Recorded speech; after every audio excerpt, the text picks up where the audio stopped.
எங்கள் பொட்டை கோழி முட்டை விட்டுருக்கு. நல்ல பிள்ளை சரியா, அதில் தான் முட்டை விடும். நாங்கள் இதில் தான் எடுத்து எடுத்து வைப்பேன். நான் ஒரு முட்டை இருக்கா. இந்த கோழி வாங்கி 2-3 மாதம் ஆகுதுங்க.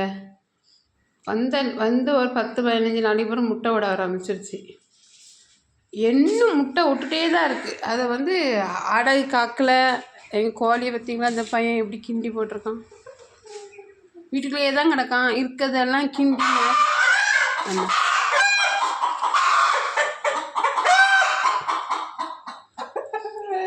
முட்டை விட்டாகலாமா, சத்தம் முடியாங்க. இனி இந்த பையன் வீட்டுக்குள்ளே வர மாட்டான். இந்த கோழி தான் ஃப்ரெண்ட்ஸ், வித்தியாசமான கோழியாக இருக்குது. இந்த கோழி வாங்கி இதே மாதிரி தான் இருக்குது. ஆனால் மாத கணக்கில் முட்டை விடுது. டெய்லி